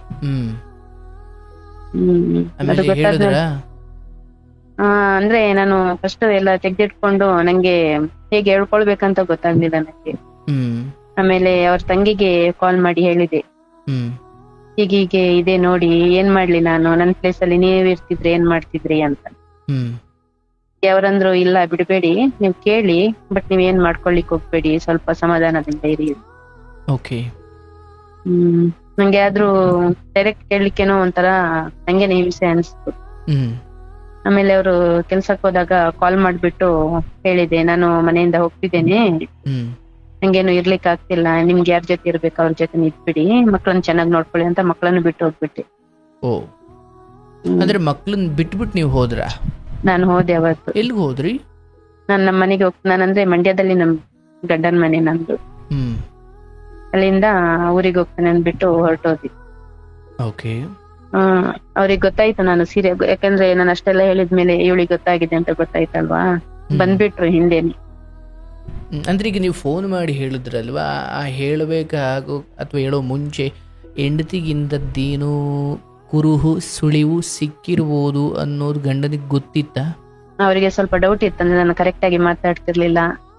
ನೀವೀಗ ಫೋನ್ ಮಾಡಿದ್ರಿ, ಹೆಂಗ್ ಡೈರೆಕ್ಟ್ ಹಂಗೆ ವಿಚಾರಕ್ಕೆ ಬಂದ್ರೆ ಅಥವಾ ಊಟ ಆಯ್ತು? ನಾನು ಅಂದೆ, ನೀವು ಯಾರ್ಯಾರಿಗೆ ಮೆಸೇಜ್ ಮಾಡ್ತಿರಲ್ಲ ಅಷ್ಟೊಂದ್ ಇಷ್ಟ ಇಲ್ಲ ಅಂದ್ರೆ ನನ್ನನ್ನು ಬಿಟ್ಬಿಡಿ, ನಾನು ಓದಿದ್ದೀನಿ, ನಾನು ಕೆಲಸ ಮಾಡ್ಕೊಳ್ಬಹುದು, ಅಷ್ಟು ಕೆಪಾಸಿಟಿ ನಂಗಿದೆ. ಈ ತರ ಫೇರ್ ಇಟ್ಕೊಂಡು ಈ ತರ ಆಟ ಆಡೋದ್ಕಿಂತ ಡೈರೆಕ್ಟ್ ಚೆನ್ನಾಗಿರಿ ನೀವಿಬ್ರು ಅಂತ ಅಂದ್ಬಿಟ್ಟೆ. ನಿಮ್ದು ಲವ್ ಮ್ಯಾರೇಜಾ? ಹೌದು, ನಮ್ದು ಲವ್ ಮ್ಯಾರೇಜ್. ಓಹೋ, ನೀವಿಬ್ರು ಮದುವೆ ಆಗಿದ್ದ? ಹೌದು. ಅಪ್ಪ ಅಮ್ಮ ಒಪ್ಪಿದ್ರ? ಅಪ್ಪ ಅಮ್ಮನಿಗೆ ಒಪ್ಸಿ ಮದುವೆ ಮಾಡಿದ್ ನಾನು. ಮದುವೆ ಆದ. ಅದೇಂಗದು ಪ್ರೀತಿ ಅಂದ್ರೆ ನೀವು ಓದೋ ಸಮಯದಲ್ಲ? ಅಂದ್ರೆ ನೀವು ಓದೋ ಸಮಯದಲ್ಲಿ ಇವ್ರ ಪರಿಚಯ ಆಗಿದ್ದ ಅಥವಾ? ಇಲ್ಲ, ನಾನು ಓದ್ತಿರ್ಲಿಲ್ಲ, ನಂದು ಓದಿ ಎಲ್ಲ ಆಗಿತ್ತು. ಹೀಗೆ ಮನೆಯಲ್ಲಿದ್ದೆ, ಅವಾಗ ಪರಿಚಯ ಆಯ್ತು ನಮ್ಗೆ. ಅಂದ್ರೆ ಅವ್ರಪ್ಪ ನಮ್ ಕಡೆಯವರೇ, ಅವ್ರ ಅಮ್ಮ ಮಾತ್ರ ಈ ಕಡೆಯವರು. ಬಟ್ ಅವರು ಇಲ್ಲಿ ಸೆಟ್ಲ್ ಆಗ್ಬಿಟ್ಟಿದ್ದಾರೆ, ಮಂಡ್ಯ ಕಡೆ. ಹಾಗೆ ನಮ್ಗೆ ಫೇಸ್ಬುಕ್ ಅಲ್ಲಿ ಪರಿಚಯ ಆಗಿ ಮದುವೆ ಆಗಿರೋದು ನಾವು. ಸೊ ಮನೆಯವರು ಆರಂಭದಲ್ಲಿ ವಿರೋಧಿಸಿದ್ರ? ಹೌದು, ಇಷ್ಟ ಬೇಡ ಅಂದ್ಬಿಟ್ಟಿದ್ರು. ಅವ್ರು ಕೊಟ್ಟ ಕಾರಣ ಏನಾಗಿತ್ತು? ನಮ್ಮ ಅಣ್ಣ ಅಂದ್ರೆ ಅವನಿಗೆ ಇಷ್ಟ ಇರ್ಲಿಲ್ಲ, ಅಲ್ಲಿ ಅವ್ರು ಹೇಗಿರ್ತಾರೆ ಏನೋ ಗೊತ್ತಿಲ್ಲ ಅಂತ. ಅಂದ್ರೆ ಭೌಗೋಳಿಕವಾಗಿ ಸ್ವಲ್ಪ ಸ್ಥಳ ದೂರ ಅಂತ? ದೂರ ಅಂತ, ಹೌದು. ಮತ್ತೆ ಆ ಜನರ ಆಚಾರ ವಿಚಾರಗಳು, ಉಡುಗೆ ತೊಡುಗೆ, ಆಹಾರ ಪದ್ಧತಿ ಎಲ್ಲ ಬೇರೆ ಅಂತಲ್ಲ? ಹೌದು, ಎಲ್ಲ ತುಂಬಾ ಡಿಫ್ರೆಂಟ್ ಆಗಿದೆ ಈ ಕಡೆ ನಮ್ಗೆ ಕಂಪೇರ್ ಮಾಡಿದ್ರೆ. ಬಟ್ ನಿಮ್ಗೆ ಇಷ್ಟ ಇತ್ತು? ನಂಗೆ ಇಷ್ಟ ಇತ್ತು. ಅದೇಂಗೆ ದೂರದಲ್ಲಿ ಪರಿಚಯ ಆದ ಒಬ್ಬ ಹುಡುಗ ನನ್ನ ಹಂಗ ನಂಬಿಡ್ತೀರಾ ನೀವು? ಅಂದ್ರೆ ಸ್ವಲ್ಪ ಮಾತಾಡಿದ್ವಲ್ಲ, ಎಜುಕೇಟೆಡ್ ಆಗಿದ್ರು, ಚೆನ್ನಾಗಿರ್ಬೋದೇನೋ ಅಂತ ಅನ್ಕೊಂಡೆ. ಆಯ್ತು, ಮನೆಯವ್ರನ್ನೆಲ್ಲ ಒಪ್ಸಿದ್ರ? ಅವ್ರ ಮನೆ ನಿಮ್ಮ ಮನೆ ಎಲ್ಲ ಒಪ್ಸಿದ್ರ? ಎಲ್ಲ ಒಪ್ಸಿದ್ವಿ. ಮದುವೆ ಆಯ್ತು. ಮದುವೆ ಆಗಿ 8 ವರ್ಷ ಚೆನ್ನಾಗಿ ಇತ್ತು ಅಂತ? ಚೆನ್ನಾಗಿತ್ತು, ಹೌದು. ಆಯ್ತು. ಇಲ್ಲಿ ಗಂಡನಿಗೆ ಫೋನ್ ಮಾಡಿದ್ರಿ, ನಾನು ಹೋಗ್ತೀನಿ ಅಂದ್ರೆ ಸರಿ ಹೋಗು ಅಂದ್ರ? ಅಂದ್ರೆ ಅವರು ಬಂದ್ಬಿಟ್ರು, ಗೊತ್ತಾಯ್ತು ಅವ್ರಿಗೆ ನಾನು ಬಸ್ ಸ್ಟ್ಯಾಂಡ್ ಅಲ್ಲಿ ಹೋಗ್ತಿರುವಾಗ ಬಸ್ ನನ್ನ ಜೊತೆನೆ ಬಂದ್ಬಿಟ್ಟು ವಾಪಸ್ ಬಾ ಅಂತ ರಿಕ್ವೆಸ್ಟ್ ತುಂಬಾ ಮಾಡಿದ್ರು. ಆಮೇಲೆ ಮಕ್ಳೆಲ್ಲ ಫೋನ್ ಮಾಡಿ ಅಳ್ತಿದ್ರು. ಆಮೇಲೆ ನಮ್ಮ ಅತ್ತೆ ಎಲ್ಲ ಫೋನ್ ಮಾಡಿ, ಬಾ ಹೀಗೆಲ್ಲ ಮಾಡ್ಕೊಳ್ಬೇಡ ಅಂತ ಎಲ್ಲ ರಿಕ್ವೆಸ್ಟ್ ಮಾಡ್ಕೊಂಡ್ರು. ಮನೆಗ್ ಬಂದು ಮಾತಾಡೋಣ ಎಲ್ಲ ಸೇರ್ಕೊಂಡು. ಅದಕ್ಕೆ ಬಂದೆ ವಾಪಸ್. ಆಮೇಲೆ ಸುಮಾರು ಹೊತ್ತು ಬಿಟ್ಟು. ಅದೇ ಏನು ಅಂದ್ರೆ ನಂಗೆ ಈಗ್ಲೂ ಒಂಥರ ಮನ್ಸಿಗೆ ಅವ್ರ ಜೊತೆ ಇರ್ಲಿಕ್ಕೇನೋ ಒಂಥರ ಹಿಂಸೆ ಅನ್ಸೋದು. ಅಂದ್ರೆ ಅಲ್ಲಿಂದ ಬಂದ್ಮೇಲೆ ನ್ಯಾಯ ಪಂಚಾಯತಿ ಮಾಡಿದ್ರ? ನಾನ್ ಮಾತಾಡಿದೆ ಆ ಹುಡುಗಿ ಹತ್ರ. ಅವಳು ಏನಂತಾಳೆ ಅಂದ್ರೆ, ನಾನು ತುಂಬಾ ಇಷ್ಟಪಟ್ಟಿದ್ದೇನೆ, ಅಂದ್ರೆ ಅವಳಿಗೆ ಗಂಡ ಇಲ್ಲ, ಅವಳಿಗೂ ಮಕ್ಳಿದೆ. ಓಹೋ, ನಾನು ಇಷ್ಟಪಟ್ಟಿದ್ ನಿಂತಾರ ಅವರು? ಡೈರೆಕ್ಟ್ ಆಗಿ ಅಂತಾಳೆ, ನಾನು ಇಷ್ಟಪಟ್ಟಿದ್ದೇನೆ, ನಾನ್ ಫಸ್ಟ್ ಪ್ರಿಯಾರಿಟಿ ನೀವೇ ಇರ್ಲಿ, ನಾನು ಸೆಕೆಂಡ್ ಪ್ರಿಯಾರಿಟಿ ಆಗಿರ್ತೇನೆ ಅಂತ. ಓಹೋ, ಅಕ್ಕ ತಂಗಿದಿರ್ತಾರ ಇರೋಣ ಅಂತ? ನಾನು ಅದೆಲ್ಲ ಆಗಲ್ಲ, ನಿಂಗೇನೆ ಬೇಕಿದ್ರೆ ನೀನೇ ಆಗು, ಇಲ್ಲ ನೀನಾಗು, ಇಲ್ಲ ನನಗ್ ಬಿಡು ಅಂತ. ಹೌದು, ನಾನು ಹಾಗೆ ಅಂದೆ. ಇವ್ರೇನಂದ್ರು ಅವಾಗ? ಇಲ್ಲ, ಇವ್ರು ಇಲ್ಲ, ನಂಗೆ ಅವಳು ಬೇಡ, ಅವಳನ್ನ ನಾನು ಆಗಲ್ಲ ಅಂತ ಇವ್ರು. ಇವಳು ಅನ್ನೋದು ಅವ್ರ ಬಾಯಿಂದಾನೆ ಹೇಳಿಸಿದ್ರೆ ನಾನ್ ನಂಬ್ತೇನೆ ಅಂತ. ನಾನು ಅಂದೆ, ಹೇಳ್ಸೋದೇನ್ ನಂಗೆ ಗೊತ್ತಿಲ್ವಾ ಅವ್ರ ಬುದ್ಧಿ. ಅವ್ರು ನಿನ್ ಬೇಕು ಅಂತ ಅಂದ್ರೆ ನಾನು ಅಧ್ಯಕ್ಷನ ನನ್ ಮನೆ ಹೋಗ್ತೇನೆ, ನಂಗೇನು ಬೇಡವೇ ಬೇಡ ಇದು ಜಂಜಾಟ ಎಲ್ಲ. ಮತ್ತೆ ನಾನು ಡೈರೆಕ್ಟ್ ಫೋನ್ ಮಾಡಿಸಿ ಕೊಟ್ಟೆ. ಅವಳು ಜೋರ್ ಬೊಬ್ಬೆ ಹೊಡಿಯೋದು, ಅದೇನೋ ನಂಗೆ ಅದೆಲ್ಲ ನೋಡ್ಬಿಟ್ಟು ತುಂಬಾ ಹಿಂಸೆ ಆಗ್ಬಿಟ್ಟಿ. ಅಲ್ಲ, ಈಗ ಇವರು ಒಂದೇ ಏಟಿಗೆ, ಇಲ್ಲ ಕಣವ ನನ್ನ ಹೆಂಡತಿ ಗೊತ್ತಾಗ್ಬಿಟ್ಟಿದೆ, ನನ್ನ ತಪ್ಪು ಅಂತ ಈಗ ನನ್ಗೆ ಅರ್ಥ ಆಗಿದೆ, ನೀನ್ ಪಾಡಿ ನಿನ್ ಜೀವನ ನೋಡ್ಕೊ, ನನ್ನ ಹೆಂಡತಿನೇ ಬೇಕು ಅಂತ ಒಗದ ಅಂತ ಮಾತಾಡ್ಲಿಲ್ವಾ ಹುಡುಗಿ ಜೊತೆ? ಆಯ್ತು, ಮತ್ತೆ ಹಾಗೆ ಮಾತುಕತೆ ಆಯ್ತು. ಅವರು ಇಲ್ಲ, ನಂಗೆ ನೀನ್ ಬೇಡ, ನನ್ನಿಂದ ಏನೋ ತಪ್ಪಾಗಿದೆ, ನನ್ನ ಹೆಂಡತಿಗೆ ಮೋಸ ಮಾಡೋ ಇಂಟೆನ್ಷನ್ ಇರ್ಲಿಲ್ಲ, ನಾನ್ ಸುಮ್ನೆ ನಿನ್ನ ಹತ್ರ ಮಾತಾಡ್ತಿದ್ದೆ, ಅದನ್ನೇ ನೀನು ರಾಂಗ್ ಬೇರೆ ಇದ್ರಲ್ಲಿ ತಕೊಂಡು ನೀನ್ ಬೇರೆ ಇದ್ ಮಾಡಿ ನಮ್ದು ರಿಲೇಶನ್ಶಿಪ್ ಹೀಗೆ ಆಯ್ತು, ಬೆಳೆಯಿತು ಅಂತ ಅವಳ ಹತ್ರನೇ ಅಂದ್ರು. ಅಂದ್ರೆ ಅವ್ರು ತುಂಬಾ ಮುಂದುವರೆದಿದ್ರ? ಅಂದ್ರೆ ಫೋನಲ್ಲೆಲ್ಲ ಮಾತಾಡ್ತಿದ್ರು ಅನ್ಸುತ್ತೆ ನಂಗೆ ನೋಡಿದ್ರೆ. ಅಷ್ಟೇ. ಆಯಿತು. ಅದಾದಮೇಲೆ ಅವರು ಸುಮ್ಮನೆ ಅಂದರೆ ಅವರು ಸುಮ್ಮನೆ ಏನು ಒಂದೇ ಸತಿ ಆಗಲಿಲ್ಲ, ಬೈದೆಲ್ಲ ಸುಮ್ಮನೆ ಆದರು ಅಂತ ಆ ಹುಡುಗಿ. ಹೌದು, ಅವಳಂದ್ರೆ ಆಮೇಲೆ ಸುಮಾರು ದಿನ ರಿಕ್ವೆಸ್ಟ್ ಮಾಡಿಲ್ಲ ನಾನು ಅಂದ್ರೆ ನಾನು ಇಷ್ಟಪಡ್ತಿದ್ದೇನೆ ಹಾಗೆ ಹೀಗೆ ಅಂತ. ಏನು ಮನೆ ಹತ್ರ ಬರ್ತಿದ್ರೆ ಫೋನಲ್ಲ? ಇಲ್ಲ, ಫೋನಲ್ಲಿ. ನಿಮ್ಮ ಅತ್ತೆ ಮಾವ ಅಥವಾ ಇವರೆಲ್ಲ ನಿನ್ನ ಪರ ಬಹಳ ಕಟ್ಟುನಿಟ್ಟಾಗಿ ನಿನ್ನ ಪರ ಇದ್ರು? ಹೌದು, ನನ್ನ ಪರನೇ ಇದ್ರು. ಏನು ಈ ಹುಡುಗಿ ಹಿಂಗ್ ಮಾಡಿದೆ ಅನ್ಯಾಯ ಅಂತ ಆ ಮಗನನ್ನೇ ಸ್ವಲ್ಪ ಬೈಯೋ ತರ ಇದ್ರು. ಹೌದು, ನಾದ್ನೆಲ್ಲ ತುಂಬಾ ಬೈದ್ ಬಿಟ್ರು. ಹೀಗೆಲ್ಲ ನೀನು ಮಾಡಬಾರ್ದು, ನಿನ್ ತಾಯಿನೆಲ್ಲ ಚೆನ್ನಾಗಿ ನೋಡ್ಕೊಳ್ತಾರೆ, ಏನೇನ್ ಬೇಕು ನಿಂಗೆ. ಅಯ್ಯೋ, ನಿಮ್ ಪುಣ್ಯ ತಾಯಿ. ಎಷ್ಟೋ ಮನೆಯಲ್ಲಿ ಗಂಡಸು ಎಷ್ಟು ಹೆಣ್ಮಕ್ಳ ಜೊತೆ ಹೋಯ್ತು ಏನ್ ಕೇಳಂಗಿಲ್ಲ, ಸೊ ಮನೇಲಿ ಇರಬೇಕು ಅಂದ್ ಬಿಡ್ತಾರೆ. ನಾನೇ ನೋಡಿದ್ದೀನಿ. ಇಲ್ಲ, ಆತರ ಏನ್ ಮಾತಾಡ್ಲಿಲ್ಲ. ನನ್ನ ನಾದ್ನಿ ತುಂಬಾ ಒಳ್ಳೆಯವಳು. ಅದಾದ್ಮೇಲೆ ಒಪ್ಕೊಂಡ್ರು, ಸುಮ್ನಾದ್ರು ಅಂತ. ಹೌದು. ಆಮೇಲೆ ಏನಾಯ್ತು? ಆಮೇಲೆ ಹೀಗೆ ಜೊತೆಗಿದ್ದೇವೆ, ಬಟ್ ನಂಗೆ ಅವ್ರ ಜೊತೆ ಏನೋ ಮನ್ಸು ಹೋಗ್ತಾ ಇಲ್ಲ ಇರ್ಲಿಕ್ಕೆ. ಓಕೆ, ಅಂದ್ರೆ ಆಯ್ತು, ಬಟ್ ಆ ಗಾಯ ಇನ್ನೂ ಹಂಗೆ ನೆನಪಾಗ್ತಾನೆ ಇರುತ್ತೆ ಅಂತ. ಇರತ್ತೆ, ಹೌದು. ಬಟ್ ಎಲ್ಲ ಚೆನ್ನಾಗಿ ನೋಡ್ಕೊಳ್ತಾರೆ ನಮ್ಮನ್ನು. ನಿಜವಾಗಿಯೂ ಇವರಲ್ಲಿ ಅಂತದೊಂದು ಪ್ರಾಯಶ್ಚಿತ ಅವತ್ತು ಇತ್ತ ಅಥವಾ ಇವತ್ತು ಇದೆಯಾ? ಅವತ್ತಿತ್ತು. ಅವರಿಗೆ ಬೇಜಾರಾಗ್ಬಿಟ್ಟಿತ್ತು. ನನ್ನ ಹತ್ರನೇ ಅಂದ್ರು, ನಂದೇನೋ ತಪ್ಪಾಗ್ಬಿಟ್ಟಿದೆ, ಯಾಕೆ ಹೀಗ್ ಮಾಡಿದೆ ಅಂತ ನಂಗೇನೆ ಗೊತ್ತಿಲ್ಲ. ಇನ್ಮೇಲೆ ಹೀಗೆ ಮಾಡಲ್ಲ, ನೀನ್ ನನ್ನ ನಂಬಿ ಬಂದಿದ್ಯಾ ಅಷ್ಟೊಂದು ದೂರದಿಂದ, ನಿನ್ನ ನಾನು ಯಾವತ್ತೂ ಬಿಟ್ಕೊಡಲ್ಲ ಅಂತ ಅಂದ್ರು. ಎಷ್ಟು ಜನ ಮಕ್ಳು ನಿಮಗೆ? ನಂಗೆ 2. ಆ ಮಕ್ಳುಗಳಿಗೆಲ್ಲ ಇದೆಲ್ಲ ಗೊತ್ತು? ಮಕ್ಳಿಗೆಲ್ಲ ಇಲ್ಲ, ಮಕ್ಳ ಮುಂದೆ ಎಲ್ಲ ಮಾತಾಡಲ್ಲ ನಾವು. ಅಲ್ಲ, ಇಷ್ಟೆಲ್ಲ ಆದ್ಮೇಲೂ ಮಕ್ಳಿಗೆ ಗೊತ್ತಿಲ್ವಾ ಇದು? ಇಲ್ಲ, ಅವ್ರು ಚಿಕ್ಕ ಮಕ್ಳು ಇನ್ನು. ಎಷ್ಟು ವಯಸ್ಸು? ಒಬ್ನಿಗೆ 5 ವರ್ಷ, ಒಬ್ನಿಗೆ 7 ವರ್ಷ ಮಕ್ಳಿಗೆ. Okay okay okay okay. ಹೌದು. ಬಟ್ ಈಗ ನಿಮ್ಮ ಮನಸ್ಸಲ್ಲಿ ಏನೋ ಗಂಡ ಕಣ್ಣು ಮುಂದೆಲ್ಲ ಸರಿ ಹೋದಂತೆ ಕಂಡ್ರು ಕೂಡ ಹೃದಯದಲ್ಲಿ ಹುಟ್ಟಿದ ಆ ಮೊಳಕೆಗಳು ಇನ್ನೂ ಸತ್ತಿಲ್ಲ ಅಂತ. ಹೌದು, ಅದು ಒಂದ್ಸಲ ಅನುಮಾನ ಬಂದ್ಬಿಟ್ರೆ ಹೋಗಲ್ಲ ಅಂತ. ಹೌದು, ಅದು ಹಾಗೆ ಸ್ಟ್ರಾಂಗ್ ಫೀಲ್. ಜಗತ್ತಲ್ಲಿ ತೊಳೆ ಯಾವ ಸಬೀನ ಪುಡಿಯಿಂದ ತೊಳೆದ್ರೂ ಸರಿ ಹೋಗದೆ ಇರೋದು ಅದೊಂದೇ. ಹೌದು, ಅನುಮಾನ. ಹೌದು. ಬಟ್ ಅವರಲ್ಲಿ ಅಂಥದ್ದೊಂದು ಪ್ರಾಯಶ್ಚಿತ ಇದೆ, ಏನೋ ತಿದ್ದುಕೊಂಡಿದ್ದಾರೆ ಅನ್ನೋದಾದ್ರೆ ಕ್ಷಮಿಸೋದೇ ಧರ್ಮ. ಅಂಡ್ ಈ ಕ್ಷಣಕ್ಕೂ ಬಿಡಬೇಕು ಅನ್ನೋ ಇಚ್ಛೆ ನಿಮ್ಮಲ್ಲಿ ಇದೆಯಾ? ಏನು ಸರ್? ಅಂದ್ರೆ ಬೇಡ ನನಗೆ ಬಿಟ್ಬಿಡ್ಬೇಕು ಅನ್ನೋ ಇಚ್ಛೆ ಇದೆಯಾ ನಿಮಗೆ? ಅಂದ್ರೆ ಅಂಥದ್ದೊಂದು ಯೋಚನೆ ಇದೆಯಾ? ಬಿಟ್ಬಿಡ್ಬೇಕನ್ನೋ ಯೋಚನೆ ಏನಿಲ್ಲ. ಮಕ್ಳಿದಾರಲ್ವಾ, ಮಕ್ಳಿಲ್ಲ ಅಂದ್ರೆ ಏನಾದ್ರು ಪಾಪ ಅವರಿಗೂ ತಂದೆ ತಾಯಿ ಪ್ರೀತಿ ಬೇಕಲ್ಲ. ಆದ್ರೆ ಏನೋ ನಂಗೆ ಒಂಥರ ಹಿಂಸೆ ಅನ್ಸುತ್ತೆ. ಇನ್ನೇನಾದ್ರೂ ಹಾಗೆ ಮಾಡಿದ್ರೆ ಏನ್ ಮಾಡೋದು ಆ ತರ. ಮತ್ತಂಗೆ ಮಾಡಿದ್ರೆ ಏನ್ ಮಾಡೋದು ಅಂತ? ಹೌದು. ಮತ್ತಂಗೆ ಮಾಡಿದ್ರೆ ಏನ್ ಮಾಡ್ತೀರಿ? ಇನ್ನೊಂದ್ಸಲ ಮಾಡಿದ್ರೆ ಬಿಡ್ತೇನೆ. ಹೌದಾ? ಹೌದು, ಖಂಡಿತ. ಅವಾಗ್ಲೂ ರಾಜ್ಯ ಪಂಚಾಯತಿ ಮಾಡ್ತಾರೆ? ಇಲ್ಲ, ಖಂಡಿತ ಬಿಡ್ತೇನೆ. ಮಕ್ಳನ್ನ ಕರ್ಕೊಂಡು ಹೋಗ್ತೇನೆ. ಅಲ್ಲ, ನೀವು ಅವತ್ತು ಹೋದವ್ರು ಮಕ್ಳನ್ನ ಕರ್ಕೊಂಡು ಹೋಗ್ತಾನೆ, ಬಿಟ್ಟ ಹೋಗೋದು? ಅಂದ್ರೆ ಕರ್ಕೊಂಡೋದ್ರೆ ಅವ್ರು ಈಸಿಲಿ ಇದಾಗ್ತಾರಲ್ಲ, ಸರ್ವೈವ್ ಮಾಡ್ಕೊಳ್ತಾರಲ್ಲ. ಓಹೋ, ಅಂದ್ರೆ ಮಕ್ಳನ್ನ ಕರ್ಕೊಂಡು ಹೋಗ್ಬಿಟ್ರೆ ಬಿಡಿ ಇನ್ಯಾರ ಜವಾಬ್ದಾರಿನೂ ಇಲ್ಲ, ನಾನು ಹಿಂಗೆ ಮುಂದುವರಿಯೋಣ ಅಂತ ಅನ್ಕೊಂಡ್ಬಿಡ್ತಾರೆ ಅಂತಲ್ಲ? ಹೌದು. ಅಯ್ಯಯ್ಯೋ, ಎಲ್ಲಿವರೆಗೂ ಯೋಚನೆ ಮಾಡಿದ್ದೀರಿ ನೀವು? ಮಾಡ್ಬೇಕಲ್ಲ. ಅಂದ್ರೆ ಮಕ್ಳು ಕುರಿತು ಅವ್ರಿಗೆ ಯಾವುದೇ ಪ್ರೀತಿ ವಾತ್ಸಲಿ ಇಲ್ಲ ಅನ್ನೋ? ತುಂಬಾ ಇದೆ, ತುಂಬಾ ಇಷ್ಟ ಪಡ್ತಾರೆ. ಮತ್ ನೀವು ಮಕ್ಳನ್ನ ಕರ್ಕೊಂಡು ಹೋಗಿದ್ರೆ ಅವ್ರು ಸುಮ್ನ ಆಗ್ಬಿಡೋರು ಅಂತ ನೀವೇಂಗ್ ಅನ್ಕೊಂಡ್ರಿ? ಅನ್ಕೊಂಡೆ, ಹಾಗೆ ಆದ್ರೂ ಗಂಡಸ್ರು ಒಂಥರ ಬೇಗ ಮರ್ಕೊಂಡ್ ಬಿಡ್ತಾರೆ ಅಂತ ನಂದು. ತಾಯಿ ಎಷ್ಟು ಪ್ರೀತಿ ಇರಲ್ವಲ್ಲ. ಆಗ್ಲವಾ, ನನ್ಗೆ ಅರ್ಥವಾಯ್ತು. ಈಗ ನೀವು ಗಂಡನ ಕುರಿತಾಗಿ ಅಂಥದ್ದೇನೋ ಒಂದು ಪರಸ್ತ್ರೀ ಸಹವಾಸ ಅನ್ನೋದು ನಿಯತ್ತಾಗಿರೋ ಹೆಂಡತಿ, ಈ ಮಾತು ಈ ಲೈನನ್ನು ಅಂಡರ್ಲೈನ್ ಮಾಡ್ಕೊಳ್ಳಿ. ನಿಯತ್ತಾಗಿ ನೀವಿರೋದಕ್ಕೆ ನಿಮಗೆ ನೋವು. ಈಗ ಒಂದು ವೇಳೆ ನೀವು ಎಲ್ಲೋ ಬೇರೆ ಏನೋ ನೋಡ್ಕೊಂಡಿದ್ದಿದ್ರೆ ಬಿಡು ನನ್ನಂಗೆ ಅವನು ನೋಡ್ಕೊಂಡನೆ ಅಂತ ಸುಮ್ಮನಾಗಿರೇನು. ಆದರೆ ನಿಮ್ಮದೊಂದು ಪತಿವ್ರತೆಯ ಒಂದು ಶುದ್ಧ ಜೀವನ, ಒಂದಕ್ಕೆ ಲಾಯಲ್ ಆಗಿ ನಿಯತ್ತಾಗಿದ್ದಾಗ ಗಂಡನ ಇಂಥದ್ದೊಂದು ಬುದ್ಧಿ ಕಂಡಾಗ ದುಃಖವಾಗುತ್ತೆ. ಯಾರಿಗೆ?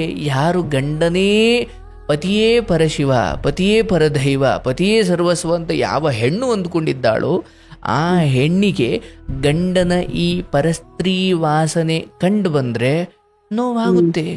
ಆ ನೋವು ಇವತ್ತಿಂದಲ್ಲ, ಸಾಯೋವರೆಗೂ ಅಂಥದ್ದೊಂದು ಯೋಚನೆ ಇದ್ದೇ ಇರುತ್ತೆ. ಆದರೆ ಒಂದು ಸತ್ಯ ತಾಯಿ, ಯಾವಾಗ ಒಬ್ಬ ಮನುಷ್ಯ ತನ್ನ ತಪ್ಪನ್ನು ತಿದ್ದಿಕೊಳ್ಳುವ ಕಡೆ ಗಮನ ಕೊಟ್ಟು ಆ ಕಡೆ ಒದ್ದಾಡ್ತಿದ್ದಾನೋ ಅಥವಾ ತಿದ್ದಿಕೊಳ್ಳುವ ಒಂದು ಪ್ರಾಮಾಣಿಕ ಹೋರಾಟವನ್ನು ಮಾಡುತ್ತಿದ್ದಾನೋ, ಅವನ ಕುರಿತು ನನ್ನ ಒಳಗಡೆ ಇರುವ ಅನುಮಾನದ ಆ ಮೊಳಕೆಗಳನ್ನೆಲ್ಲ ಮತ್ತೆ ಮತ್ತೆ ನಾನು ಪ್ರಯೋಗಿಸ್ತಾ ಇದ್ರೆ ಅವನು ಖಂಡಿತ ತಿದ್ದುಕೊಳ್ಳಲ್ಲ. ಅದು ನಿನ್ನ ಗಂಡನ ವಿಚಾರ ಅಂತ ಮಾತ್ರ ಅಲ್ಲ, ಮಕ್ಕಳಿಗೂ ಅದೇ ವಿಚಾರ. ಆತ ಏನೋ ಒಂದು ತಪ್ಪು ಮಾಡ್ತಾನೆ ಅಥವಾ ನೀವೇ ನಾಳೆ ಒಂದೇನೋ ಮಾಡ್ತೀರಾ, ತುಂಬಾ ಕ್ಷಮೆಗಳ ನಂತರವೇ ನಮ್ಮ ಜೀವನವು ಇಲ್ಲಿಗೆ ಬಂದಿದೆಯವ. ನಾವು ಆಯ್ತು, ನಮ್ಮ ಒಂದೊಂದು ತಪ್ಪಿಗೆ ನಮ್ಮನ್ನು ಕತ್ಕೊಯ್ಯೋದು ಇದ್ದಿದ್ರೆ ಇವತ್ತು ನಾವ್ಯಾರು ಬದುಕ್ತಿದ್ದೋ? ನಮ್ಮನ್ನು ಯಾರು ಕ್ಷಮಿಸಿರೋದು ನಾವು ಇಲ್ಲಿ ಇದ್ದೀವಿ. ಚಿಕ್ಕ ವಯಸ್ಸಿಂದ ತಗೊಂಡ್ರೆ ಅಪ್ಪ ಅಮ್ಮ ಯಾವ್ದಾವ್ದೋ ವಿಚಾರದಲ್ಲಿ ನಮ್ಮನ್ನು ಅಲ್ಲಲ್ಲಿ ಕ್ಷಮಿಸಿ ಒಂದು ಪೆಟ್ಟು ಕೊಟ್ಟೋ ಏನೋ ನಮ್ಮನ್ನು ಬದುಕೋಕ್ ಬಿಟ್ಟಿರೋದ್ರಿಂದಲೇ ನಾವಿಷ್ಟು ದೊಡ್ಡವರಾಗಿದ್ದೀವಿ. ಬಟ್ ಈ ತಪ್ಪಿಗೂ ಆ ತಪ್ಪಿಗೂ ವ್ಯತ್ಯಾಸ ಇದೆ ಅಲ್ವಾ ಗುರುಗಳೇ ಅಂದಾಗ, ಹೌದು, ಇದು ಬೇರೆದೇ ರೀತಿ, ಇದು ನಡವಳಿಕೆಯ ವಿಚಾರ, ಇದು ಕ್ಯಾರೆಕ್ಟರ್ ವಿಚಾರ. ಇದು ಅಲ್ಲೆಲ್ಲೋ ನೀವು ಚಿಕ್ಕ ವಯಸ್ಸಲ್ಲಿ ಗ್ಲಾಸ್ ಉಂಡಿಸಿದ್ರೋ, ಟಿವಿ ಒಡೆದಾಕಿದ್ರೋ, ಅಥವಾ ಇನ್ನೇನೋ ಮಾಡ್ಕೊಂಡು ಬಂದಿದ್ರೋ, ಅಥವಾ ಇನ್ನೆಲ್ಲೋ ಮನೆ ಯಾವುದೋ ಒಂದು ಸಾಮಾನು ಒಡೆದಾಕಿದ್ರೋ, ಅಲ್ಲೇ ನಿಮಗೆ ಶಿಕ್ಷೆ ಕೊಟ್ಟು ಅಲ್ಲೇ ಕತ್ಕೊಯ್ದಿದ್ರೆ ನಾವು ಯಾರು ಬದುಕಂಗೆ ಇರಲಿಲ್ಲ.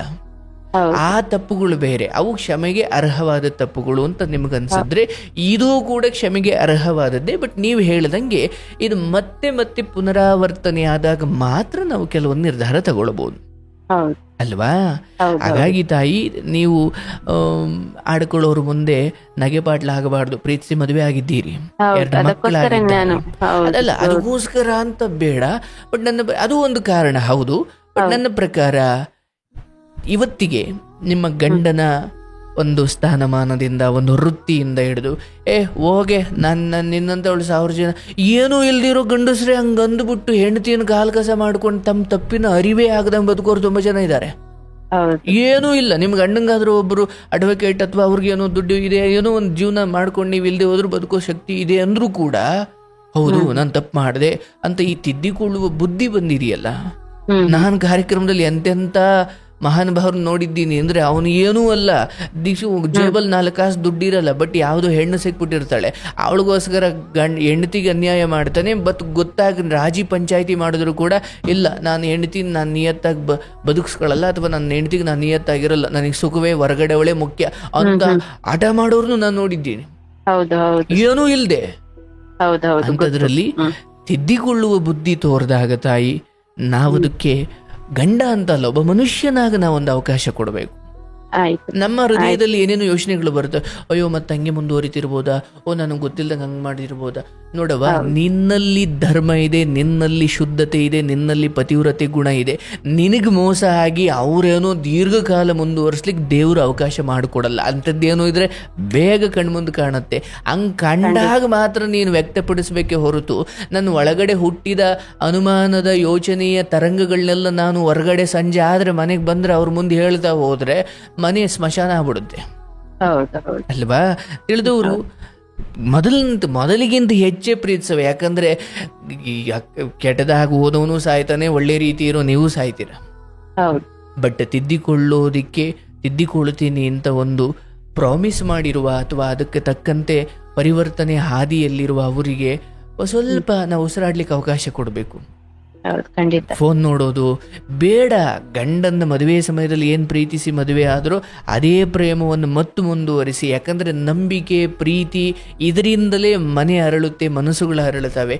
ಆದರೆ ನನ್ನ ಒಳಗಡೆ ಇರುವ ಅನುಮಾನಗಳು, ಆತಂಕಗಳು, ಭಯಗಳು ಇವನ್ನೆಲ್ಲ ನಾನು ತುಂಬ ದೊಡ್ಡದಾಗಿ ಬೆಳೆಯೋಕೆ ಬಿಟ್ಟರೆ, ಗಂಡ ಸರಿ ಹೋದ ಮೇಲೂ ಕೂಡ ನಾನು ಅಲ್ಲೆಲ್ಲೋ ಒಂದು ಕಡೆ ಗಂಡನ ಜೊತೆ ಬೆರಿಲಿಲ್ಲ, ಪ್ರೀತಿಸ್ಲಿಲ್ಲ, ಏನು ಸ್ವಲ್ಪ ಬೆರೆತು ಬದುಕಲಿಲ್ಲ. ಯಾಕೆ? ನನಗೆ ಎಂದೋ ಒಂದು ದಿವಸ ನನಗೆ ಹಿಂಗೆ ಮಾಡಿದ್ದ, ಈಗಲೂ ಅಂಥದ್ದು ಏನೋ ನಡೆಸ್ತಾ ಇರ್ಬೋದು, ಹಾಗಾಗಿ ನನಗೆ ಅವನ ಮೇಲೆ ಪೂರ್ಣ ನಂಬಿಕೆ ಇಲ್ಲ. ಇದನ್ನೇ ಅಂದುಕೊಂಡು ನೀವು ಪ್ರೇಮದಲ್ಲಿ ಪ್ರತಿಶತ 100% ಕೊಡದೆ 50 ಪ್ರೇಮ ತೋರಿಸೋದು, ಇನ್ನು 50 ಅನುಮಾನ ಪಡೋದು ಮಾಡಿದ್ರೆ ಯಾವುದೂ ನೆಟ್ಟಿಗಿರಲ್ಲ. ಹಾಗಾಗಿ ಈಗ ಹೇಗೆ ಮೊದಲು ಪ್ರೇಮದಿಂದ ಪ್ರೀತಿಯಿಂದ ಮದುವೆ ಆದರೂ ಚೆನ್ನಾಗಿ ನಡ್ಕೊಂಡು ಬಂದರು, ಇನ್ನು ಮುಂದೆಯೂ ಹಾಗೆ ಹೋಗಿ. ಮತ್ತು ನನ್ನ ಶಕ್ತಿಯಲ್ಲಿ ಹೇಳ್ತೀನಿ, ಅಂಥದ್ದೇನೋ ಅವರು ಪದೇ ಪದೇ ಸಂಸಾರ ಹಾಳು ಮಾಡಿಕೊಳ್ಳುವಷ್ಟು ದಡ್ಡತನ ಅವರೂ ತೋರಲ್ಲ. ಕೆಲವೊಮ್ಮೆ ನಿನ್ನೆ ಚಂದ್ರನಿಗೂ ಗ್ರಹಣ ಹಿಡ್ದಂಗೆ ಎಂಥ ಒಳ್ಳೆ ಮನುಷ್ಯನಿಗೂ ಒಂದು ಕೆಟ್ಟ ಕಾಲ ಬರುತ್ತವ. ಅದೇ ಅನ್ಕೊಳ್ಳೋದು ಸರ್. ನಾನು ಅವ್ರು ತುಂಬಾ ಒಳ್ಳೆಯವರು, ನಂಗೆ ಗೊತ್ತು ಅವ್ರ ಕ್ಯಾರೆಕ್ಟರ್, ಅವ್ರ ಬಿಹೇವಿಯರ್ ಎಲ್ಲ ತುಂಬಾ ಒಳ್ಳೇದಿದೆ. ನಮ್ಗೆ ಮದ್ವೆಯಲ್ಲಿ ಅಷ್ಟು ರಿಜೆಕ್ಟ್ ತೋರ್ಸಿದ್ರು ಮದ್ವೆ ಆದ್ಮೇಲೆ ನಮ್ಮನೇಲಿ ತುಂಬಾ ರೆಸ್ಪೆಕ್ಟ್ ಕೊಡ್ತಾರೆ ಅವರಿಗೆ. ತುಂಬಾ ಒಂದು ಹೈ ಲೆವೆಲ್ ಅಲ್ಲಿ ಇಟ್ಟಿದ್ದಾರೆ. ನೀವು ಕೂಡ ನಿಮ್ಮ ಆಯ್ಕೆನೇ ತಪ್ಪು ಅಂತ ನೀವು ಅಂದ್ಕೊಳ್ಳೋದು ಬೇಡ. ಬಂಗಾರದಾಗ ಮಕ್ಳಿದಾವೆ ನೋಡವಾ, ಎಲ್ಲಿ ಅದು ಹಾಸನ ಆಗ್ಲಿ, ಮಂಗಳೂರು ಆಗ್ಲಿ, ಅಮೇರಿಕಾ ಆಗ್ಲಿ, ಹೊಂದಾಣಿಕೆ ಇದ್ರೆ ಮಂಗಳ ಗ್ರಹದಲ್ಲೂ ಬದುಕಬಹುದು. ಹಾಗಾಗಿ ಒಳ್ಳೊಳ್ಳೆ ಅಂದ್ರೆ ಬದುಕಿನ ಒಂದು ಬ್ರೈಟ್ ಅಂದ್ರೆ ಒಂದು ನೆಗೆಟಿವ್ ಸೈಡ್ ಹೇಗೋ ಒಂದು ಪಾಸಿಟಿವ್ ಸೈಡು ಇದೆ. ಆದರೆ ನಾವು ಸದಾ ಕಾಲ ಏನು ಮನುಷ್ಯನ ದುರ್ಬುದ್ಧಿ ಹಂಗೆ ಬಂದ್ಬಿಟ್ಟಿದೆ, ಅವ್ನು ನೆಗೆಟಿವ್ ಹೆಚ್ಚು ಗಮನ ಕೊಡ್ತಾನೆ. ಈಗ ಕಾರ್ಯಕ್ರಮ ಕೇಳ್ತಾ ನಿಮಗೆ ಬದುಕಲ್ಲಿ ಎಂತೆಂಥ ಹೀನ ಜನಗಳು, ಎಂತೆಂಥ ಹೀನ ಮನಸ್ಥಿತಿಯವರು, ಪ್ರಾಯಶ್ಚಿತ ಇಲ್ಲದೆ, ತಪ್ಪಿನ ಅರಿವು ಇಲ್ಲದೆ, ತಾನು ಮಾಡಿದ್ದೇ ಸರಿ ಎಂದುಕೊಂಡು ಹೆಣ್ಣು ಮಕ್ಕಳಿಗೆ ಹಿಂಸೆ ಇಡ್ತಿರೋ ನಡುವೆ ನಾನು ಪರಿವರ್ತನೆ ಆಗ್ತೀನಿ, ನನಗೊಂದು ಸಮಯ ಕೊಡು ಅಥವಾ ಸಾರಿ ಅಂತ ಕೇಳಿದವರನ್ನ ದಯವಿಟ್ಟು ಕ್ಷಮಿಸ್ಬಿಡಬೇಕು. ಯಾಕಂದ್ರೆ ಕ್ಷಮೆ ಕೊಡದೆ ನನ್ನ ಹಠವನ್ನು ನಾನು ತುಂಬಾ ದೊಡ್ಡದು ಮಾಡಿದ್ರೆ ಅಂದ್ರೆ ಅಬ್ಬಬ್ಬಾ ಅಂದ್ರೆ ಅವ್ರ ಜೀವನನೂ ಹಾಳು, ನಿಮ್ಮ ಜೀವನನೂ ಹಾಳವ. ಯಾರು ಗೆಲ್ಲೋದಿಲ್ಲ, ಯಾರು ಉದ್ಧಾರನೂ ಆಗಲ್ಲ. ಎಂದೋ ಒಂದು ತೀರಾ ವಿಕೋಪಕ್ಕೆ ಹೋಗಿ ಮತ್ತೆ ಗೊತ್ತಾಯ್ತು ಮತ್ತೆ ನನ್ಗೆ ಅವಳೇ ಬೇಕು ಅಂತ ಅವ್ರಂದ್ರು, ಅವಾಗ ಬಿಟ್ಟು ಹೋಗ್ಲಿಕ್ಕೆ ನೀವು ವೈರಾಗ್ಯ ಮೂರ್ತಿಯಾಗಿ ತಯಾರೇ ಇದ್ದೀರಾ, ಈಗಲೂ ಹಂಗೆ ಇದ್ರಿ, ಬಟ್ ಏನೋ ಎಲ್ಲ ತಿದ್ದುಕೊಂಡ್ರು ಅಂತ ನೀವು ಬದುಕ್ತಾ ಇದ್ದೀರಿ. ಎಂದೋ ಒಂದ್ ದಿವಸ ನಮ್ಮನ್ನ ಎಲ್ಲ ಬಿಟ್ರು ಅಂದ್ರೂ ಕೂಡ ಬದುಕೋ ಶಕ್ತಿ ನಿಮಗೂ ಇದ್ದೇ ಇದೆ. ಆದ್ರೆ ಇವ್ರಂತವ್ರಲ್ಲ, ನಿಮ್ಗೊಂದು ನಂಬಿಕೆ ಇದ್ದೇ ಇದೆ, ಬಟ್ ಏನೋ ಗ್ರಹಣ ಹಿಡಿತು, ಅದು ಬಿಟ್ಟಿದೆ, ಶುದ್ಧ ಮಾಡ್ಕೊಂಡಿದ್ದೀರಾ. ಮತ್ ಪೂಜೆ ಪುನಸ್ಕಾರ, ಪ್ರೇಮದ ಪೂಜೆಗಳು, ಕಾಳಜಿಗಳು, ಪ್ರೀತಿ ಇವೆಲ್ಲ ಮುಂದುವರಿಲಿ, ಮತ್ತೆ ಅದೇ ಪೂಜೆಗಳು ಮುಂದುವರಿಲಿ. ಗ್ರಹಣ ಹಿಡಿತು ಅಂತ ಎಲ್ಲ ದೇವಸ್ಥಾನ ಬಾಗಿಲು ಹಾಕ್ಬಿಟ್ಟು ಹಂಗೆ ಸುಮ್ಮನೆ ಆಗ್ತಾರ, ಮತ್ತೆ ಬೆಳಿಗ್ಗೆ ಶುಚಿ ಮಾಡ್ತಾರೆ. ಹಂಗೆ ಈಗ ಮುಗೀತು, ಆ ಗ್ರಹಣದ ಸಮಯ ಮುಗೀತು. ಬಟ್ ನಾನು ಹೇಳೋದು ಏನಂದ್ರೆ, ಈ ಮೂಲಕ ಹೆಣ್ಣು ಮಕ್ಕಳುಗಳು ಕೂಡ ಹೊರಗಡೆ ಗಂಡ ಇಲ್ಲದೆ ಇರಬಹುದು, ಅಥವಾ ನಿಮ್ಮ ಹಣೆ ಬರಗಳು, ಗಂಡ ಸತ್ತಿರ್ಬೋದು, ಗಂಡ ಬಿಟ್ಟಿರ್ಬೋದು, ಏನೇ ಇರ್ಬೋದು, ಬಟ್ ಬೇರೆ ಪುರುಷರ ನಿಮ್ಮ ಜೀವನ ಕರ್ಕೊಂಡು ಇನ್ನೊಂದು ಜೀವನ ಹಾಳು ಮಾಡಬಾರ್ದು. ಅದೇ ನಾನು ಹೇಳೋದು. ಗೊತ್ತಿದ್ರು ಅವಳು 2 ಮಕ್ಳು ನನ್ ಮಕ್ಳು ಅಂತಾಳೆ, ನಾನ್ ಅಂದೆ ಅದಕ್ಕೆ, ನಂದು ಮಕ್ಳು ನಿಂದಾಗ್ಬೋದಲ್ಲ, ನಿನ್ ಮಕ್ಳು ನಂದಲ್ಲ.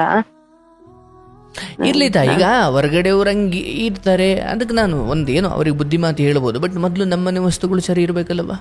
ಹೌದು, ಅದೇ ನಾನು ಹೇಳುದು. ನಾನು ನಿನ್ನನ್ನು ಯಾವತ್ತೂ ದೂರ ಅಲ್ಲ, ನಂದು ಚಿನ್ನ ಚೆನ್ನಾಗಿರೋ ನನ್ನ ಆಚಾರಿನ ಯಾಕೆ ಇದ್ ಮಾಡ್ಲಿ, ನನ್ನ ಕೈ ಹಾಗೇನೆ ಹೇಳು. ಎಷ್ಟ್ ಚೆನ್ನಾಗಿ ಹೇಳಿದ್ರಿ. ನನ್ ಚಿನ್ನ ತುಂಬಾ ಮೌಲ್ಯಯುತವಾದದ್ದು ಅಥವಾ ಸತ್ವದ್ದು ಒರಿಜಿನಲ್ ಆದ್ರೆ ಆಚಾರ್ಯ ಏನ್ ಮಾಡ್ತಾನೆ? ಹೌದು. ಅಥವಾ ನನ್ ಚಿನ್ನನೇ ತಗಡ್ ತರ ಇದ್ರೆ ಆಚಾರ್ಯ ಏನ್ ಮಾಡ್ತಾನೆ? ಹೌದು. ನಾನು ಎಷ್ಟು ಹೇಳಿದೆ, ನನ್ನ ಗಂಡನಿಗೆನೆ ಹೇಳಿದೆ, ಇನ್ನೊಬ್ರ ಲೈಫ್ ಸರಿ ಮಾಡೋರು ನೀವು, ಇನ್ನೊಬ್ರಿಗೆ ಕೌನ್ಸಿಲಿಂಗ್ ಕೊಡೋರು ನೀವು. ನಿಮ್ ಜೀವನ ಹೀಗೆ ಮಾಡ್ಕೊಂಡ್ರೆ ನಿಮ್ಗೆ ಸರಿ ಅನಿಸ್ತದ? ಇಷ್ಟೊಂದು ರೆಪ್ಯುಟೇಷನ್ ಇದ್ದು ಈ ತರ ಎಲ್ಲ ಮಾಡಿದ್ರೆ ಏನಂತಾರೆ? ಇರ್ಲಿ ತಾಯಿ, ಎಲ್ಲರಿಗೂ ಅಂತದ್ದೇನೋ ಒಂದು ಸಮಯ ಬರುತ್ತೆ, ಬಟ್ ಅವ್ರು ತಿದ್ದುಕೊಂಡಿದ್ದಾರೆ. ಬಟ್ ನಾನ್ ನಿಮ್ಗೆ ಹೇಳೋದು, ಅನುಮಾನ ಅನ್ನೋ ತಲೆಯಲ್ಲಿ ಬರುತ್ತೆ, ಅದನ್ನ ನಾನು ಹೇಳಿದ ತಕ್ಷಣ ಹೋಗಲ್ಲ. ಆದ್ರೆ ಬುದ್ಧಿ ಕೆಲಸ ಕೊಡಿ. ಓಕೆ, ಈ ಅನುಮಾನಗಳು ಕೆಲವೊಮ್ಮೆ ನನ್ನ ಸಂಸಾರ ಹಾಳು ಮಾಡ್ಲಿಕ್ಕೆ ಬರ್ತವೆ. ಹೊರಗಿನ ಯಾವ ಶತ್ರುಗಳೇ ಬೇಕಿಲ್ಲ, ನಿಮ್ಮ ಒಳಗಿನ ಯೋಚನೆಗಳೇ ನಿಮ್ಮ ಸಂಸಾರ ಹಾಳು ಮಾಡಾಕ್ಬಿಡ್ತವೆ. ಯಾಕಂದ್ರೆ ಅಂತದ್ದೇನೋ ಇದ್ದಿದ್ರಿಂದ ದೇವ್ರು ನನಗೆ ತಲುಪಿಸ್ದ, ದೇವ್ರು ನನ್ನ ಜೊತೆ ಇದ್ದೇ ಇದ್ದಾನೆ. ಇಲ್ಲ ಅಂದಿದ್ರೆ ಇನ್ನು 2-3 ವರ್ಷ ಆದ್ಮೇಲೆ ತಿಳಿಬೋದಿತ್ತಲ್ವಾ? ನಂಗೆ 1 ವರ್ಷದಿಂದನೇ ಸ್ವಲ್ಪ ಡೌಟ್ ಇತ್ತು. ಹಾಗಾಗಿ ನಿಮ್ ಮನೆ ಮತ್ತೆ ಎಸ್ಪೆಷಲಿ ನಿಮ್ ಬಗ್ಗೆ ಕರುಣೆಯ ಅನುಗ್ರಹ ದೇವನದ್ದು ಆಗಿದೆ. ಮುಂದೆಯೂ ಅಂತದ್ದೇನೋ ದೂರ ಅಂತ ಇದ್ರೆ ಅವ್ನು ತಿಳಿಸ್ಕೊಡ್ತಾನೆ. ಅವನ ಮೇಲೆ ನಂಬಿಕೆ ಇಡಿ, ಜನರನ್ನ ಬಿಟ್ಬಿಡಿ. ಜನರ ಮೇಲೆ ಕೇವಲ ಪ್ರೀತಿ ತೋರಿಸಿ, ನಂಬಿಕೆ ಅವನ ಮೇಲೆ ಇಡಿ. ಫೋನ್ ಚೆಕ್ ಮಾಡೋದು, ಏನೋ ಒಂದು ಚಿಕ್ಕದು ಕಂಡು ಬಂದ್ರೂ ಕೂಡ ಅದೇನೋ ಬೇರೆ ಇರ್ಬೋದು ಅಂತ ನನ್ನ ಪ್ರಕಾರ ನೋಡ್ಲಿಕ್ಕೆ ಹೋಗ್ಬೇಡಿ. ನೆಗೆಟಿವ್ ಏನೇನಿದೆ ನೀವೇ ಎನ್ಕ್ವೈರಿ ಮಾಡೋ ಬುದ್ಧಿ ಬಿಟ್ಟುಬಿಡಿ. ಅಂಥದ್ದೇನೋ ಇದ್ರೆ ಅದೇ ಬರುತ್ತೆ, ಅದು ದೇವ್ರ ನಿಮ್ಮ ಮೇಲೆ ಆಶೀರ್ವಾದ. ನನ್ನ ಹಾರೈಕೆಯೂ ಅದೇ, ಅಂಥದ್ದೇನೋ ಇದ್ರೆ ಅದೇ ಬರುತ್ತೆ, ನೀವು ಹುಡುಕೋ ಅವಶ್ಯಕತೆ ಇಲ್ಲ. ಬಟ್ ಹುಡುಕೋ ಬುದ್ಧಿ ಬಂದ್ಬಿಟ್ರೆ ಏನಾಗ್ಬಿಡುತ್ತೆ, ಅಲ್ಲೆಲ್ಲೋ ಬರ್ಬೇಕಾದ್ರೆ ಯಾವುದೋ ಒಂದು ಹೆಣ್ಣಿಗೆ ಅಥವಾ ಒಂದು ಅಜ್ಜಿಗೆ ಸಹಾಯ ಮಾಡ್ಲಿಕ್ಕೆ ಹೋಗಿ ಆ ಅಜ್ಜಿ ಹಣಬಟ್ಟು ನಿಮ್ಮ ಗಂಡನ್ನ ಬಟ್ಟೆ ಮೇಲೆ ಸೇರ್ಕೊಂಡು ಮನೆಗೆ ಬಂದಾಗ ನಿಮ್ಗೆ ಅದು ಮತ್ತೆ ಹಣೆ ಬರ. ಅಂದ್ರೆ ಈ ಅನುಮಾನದ ದೃಷ್ಟಿ ಬದಲಾಗದೆ ಹೋದ್ರೆ, ಅಲ್ಲಿ ಅಜ್ಜಿಗೆ ಸಹಾಯ ಮಾಡಿ ಅಜ್ಜಿ ಹಣಬಟ್ಟು ಬಂದು ನಿಮ್ ಗಂಡನ ಬಟ್ಟೆ ಮೇಲೆ ಬಿದ್ರು ನಿಮ್ ಹೃದಯ ಒಡೆದೋಗುತ್ತೆ.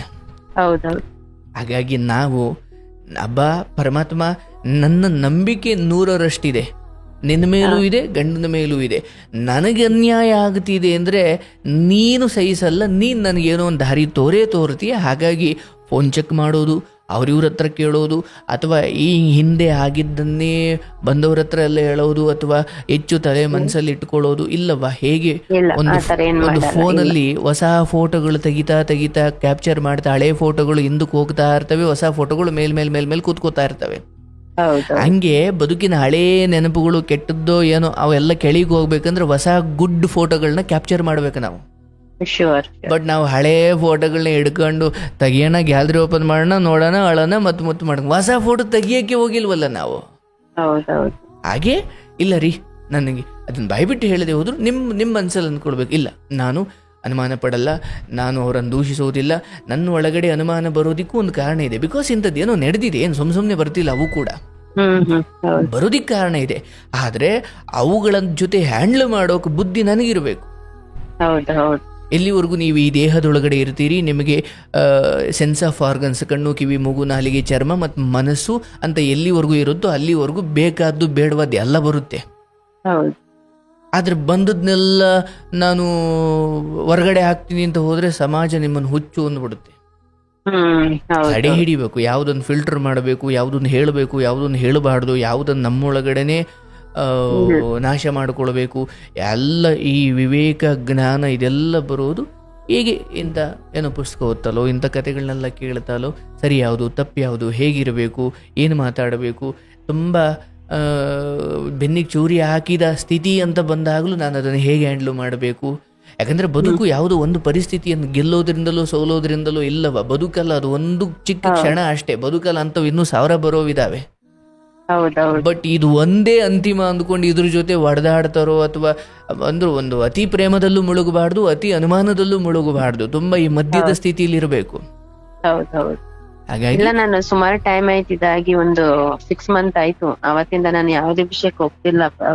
Very good, very good. ನೋಡಿ ನೀವು ತಿಳಿದವರಿದ್ದೀರಿ. ಮತ್ತೆ ಅದಕ್ಕೂ ಮೀರಿ ನಿಮ್ಮದೊಂದು ಮನೆ ಬಿಟ್ಟು ಹೋಗ್ಬೇಕಾದ್ರೂ ಏನು ಒಂದು ಬರೋದೇ ಇಲ್ಲ ಅಂತ ಏನಲ್ಲ, ಬಟ್ ಅದು ಶಿಕ್ಷೆ ಅಲ್ಲ, ಅದು ಅವರಿಗೇನು ಬುದ್ಧಿ ಕಲಿಸ್ಬೇಕಿತ್ತು ಅನ್ನೋದಷ್ಟೇ ಆಗಿತ್ತಲ್ವೇ? ಹಾಗಾಗಿ ಇರ್ಲವ, ಸಂಸಾರ ಏನು ಕಿತ್ತ ಹೋಗ್ಲಿಕ್ಕೆ ತುಂಬಾ ಸಮಯ ಬೇಕಿಲ್ಲ ತಾಯಿ. ಆದರೆ ಅವ್ರನ್ನೆಲ್ಲ ಎದುರಿಸಿ ಮದುವೆ ಆಗಿದ್ದೀರಿ, ಏನು ಬಂದರೂ ನಾನಿದ್ದು ಬದುಕ್ತೀನಿ, ಸಾಧಿಸಿ ತೋರಿಸ್ತೀನಿ. ಎಷ್ಟೋ ಹೆಣ್ಮಕ್ಳು ಯಾವ ರೇಂಜಿಗೆ ನಾನು ಕೆಲವೊಮ್ಮೆ ಅವ್ರಿಗೆ ಹೇಳಿರ್ತೀನಿ ಅಂದರೆ, ನೋಡವಾ ಇಲ್ಲಿ ಬಿಟ್ಬಿಟ್ಟು ಹೋಗಿ ನೀನು ಇನ್ನೊಬ್ಬನ ಹಾಕಿ ಸುಖವಾಗಿರೋದು ಅಲ್ಲೇ ಇದೆ, ಅವನಿಗೆ ಹೆಂಗಾದ್ರೂ ಹಾಳಾಗೋಗ್ಲಿ, ನಿನ್ನ ಮಕ್ಳು ನೋಡ್ಕೊಂಡು ಇರೋದು ಒಂಚೂರು 4 ಆಸ್ತಿ ಮಕ್ಳಿಗೆ ಬರಬೇಕು, ಅಲ್ಲಿ ನೋಡ್ಕೊಂಡು ನಿನ್ನ ಪಾಡಿಗಿರೋ ಅವ್ನು ಬಿಟ್ಬಿಡು ಅಂತ ಯಾವಾಗ ಹೇಳ್ತೀನಿ ಅಂದರೆ ಅದೇನು ಬುದ್ಧಿ ಕಲಿಯಲ್ಲ ಅಂದಾಗ. ಆಯ್ತಪ್ಪ ಅವ್ನು ಸರಿ ಇಲ್ಲ, ನೀನು ಡೈವರ್ಸ್ ಕೊಟ್ಬಿಡು, ಇನ್ನೊಂದು ಆಗು, ಆಯಿತು. ಇಲ್ಲಿ 2 ಮಕ್ಳನ್ನ ಇಟ್ಕೊಂಡು ಇವ್ನು ಡೈವರ್ಸ್ ಕೊಟ್ಬಿಟ್ಟು ಇನ್ನೊಂದಾಗಿ ಏನು ಅವ್ನು ತಾನೇ ಅದೇ ದೇಹ ಸುಖಕ್ಕೆ 1-2 ದಿನ ಚೆನ್ನಾಗಿ ನೋಡ್ಕೊಳ್ಬೋದು ಅವನು, ಆಮೇಲೆ ನಿನ್ನನ್ನು ನಡತೆ ಕೆಟ್ಟವಳು ಅಂತಲೇ ಅವನು ನೋಡ್ತಾನೆ. ಹಾಗಾಗಿ ಹೆಣ್ಣು ತನ್ನ ಮೊದಲ ಆಯ್ಕೆಯಲ್ಲಿ ಜಾಗೃತಳಾಗಿರಬೇಕು. ಅದಾದ್ಮೇಲೆ ಅವಳು ಏನೇ ತಿಪ್ಪುರ್ಲಾಗ ಹಾಕಿದ್ರು ಅಲ್ಲಿ ಏನೋ ಒಂದು ಕಳಂಕದ ಒತ್ಕೊಂಡೇ ಅವಳು ಬದುಕಬೇಕಾಗುತ್ತೆ.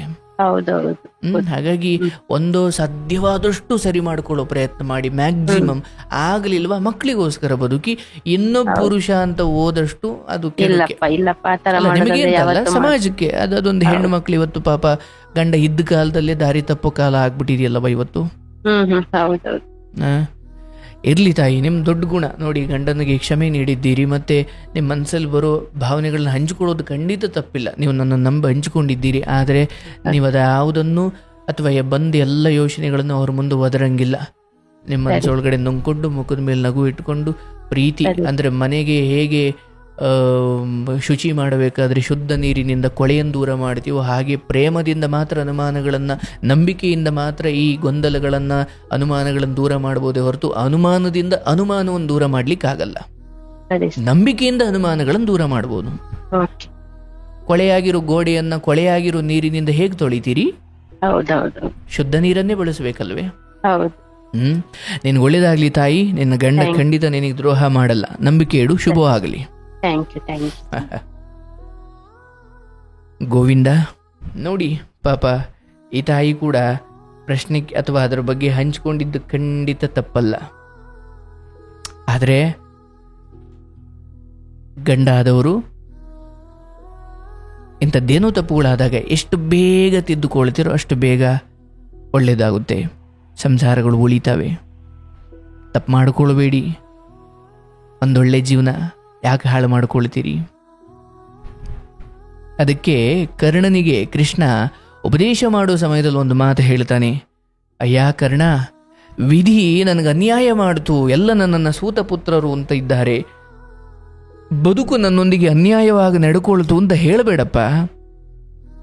ನೀನೇನು ದುಃಖಪಟ್ಟೋ ಅಷ್ಟೇ ದುಃಖವನ್ನು ಹೆಚ್ಚು ಕಮ್ಮಿ ನಾನೂ ಪಟ್ಟಿದ್ದೀನಿ.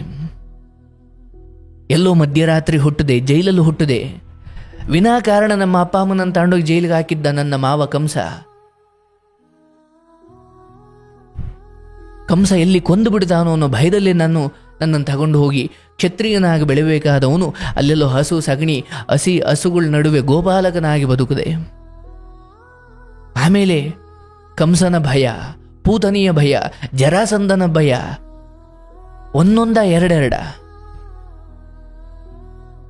ಆಮೇಲೆ ಮತ್ತೆ ನಾನು ಕ್ಷತ್ರಿಯನಾಗಿ ಬೆಳಿಬೇಕಾದವನು, ಯುದ್ಧ ಶಸ್ತ್ರಕಲೆಗಳನ್ನು ಕಲಿಬೇಕಾದವನು, ಅಲ್ಲಿ ಗೋವುಗಳು, ಗೋಪಾಲಕರು, ಹಸುವಿನ ಗಂಜಲ, ಸಗಣಿ ಹಿಂಗೆ ಬೆಳೆದನಪ್ಪ ನಾನು. ಮತ್ತೆ ಮುಂದೆ ಪಾಂಡವರಿಗೆ ಸಹಾಯ ಮಾಡ್ಲಿಕ್ಕೆ ಹೋಗಿ, ಓ ಕೃಷ್ಣ ಮನಸ್ಸು ಮಾಡಿದರೆ ಈ ಯುದ್ಧ ನಿಲ್ಲಿಸಬಹುದಿತ್ತು, ಇಷ್ಟು ರಕ್ತಪಾತವನ್ನು ನಿಲ್ಲಿಸಬಹುದಿತ್ತು, ನನ್ನನ್ನೇ ದೂರಿದ್ರು ಕಣೆಯ. ಗಾಂಧಾರಿ ಶಾಪ ಕೊಟ್ಲು, ಶಮಂತಕ ಮಣಿಯನ್ನ ಕದ್ದ ಅಂತ ಕೃಷ್ಣ ಕಳ್ಳ ಅಂತ ಅಂದ್ರು. ಅವರಿವರು ಶಾಪಗಳು, ಅವರಿವರ ಎಲ್ಲ ಮಾತುಗಳನ್ನು ಹೊತ್ಕೊಂಡು ಬದುಕ್ತಾ ಇದ್ದೀನಿ, ನಾನು ಏನು ನೆಮ್ಮದಿಯಾಗಿಲ್ಲಯ್ಯ. ಕರ್ಣನಿಗೆ ಬುದ್ಧಿ ಹೇಳಬೇಕಾದ್ರೆ, ಕರ್ಣ, ಓ ನಾನು ಸೂತಪುತ್ರ, ನನಗೆ ಯಾರೂ ಮರ್ಯಾದೆ ಕೊಡಲ್ಲ, ಪರಶುರಾಮರು ಏನೋ ಒಂದು ಸುಳ್ಳು ಹೇಳಿ ಪರಶುರಾಮರ ಹತ್ರ ವಿದ್ಯೆ ಕಲ್ತಿದ್ದೆ, ನಿನ್ನ ಸಂಕಷ್ಟದ ಸಮಯದಲ್ಲಿ ನಿನ್ನ ವಿದ್ಯೆಗಳೆಲ್ಲವೂ ನಿನಗೆ ಮರೆತು ಹೋಗ್ತಾವಪ್ಪ ಕರ್ಣ ಅಂತ ಪರಶುರಾಮರು ಶಾಪ ಕೊಟ್ಟರು. ಈ ಕಡೆ ಗುರು ದ್ರೋಣರಂತೂ ನನ್ನನ್ನು ಸೂತಪುತ್ರ ಅಂತ ವಿದ್ಯೆಯನ್ನು ಕಲಿಸೋದಿಲ್ಲ ಅಂತ ನನ್ನನ್ನು ತಿರಸ್ಕರಿಸೇ ಬಿಟ್ರು.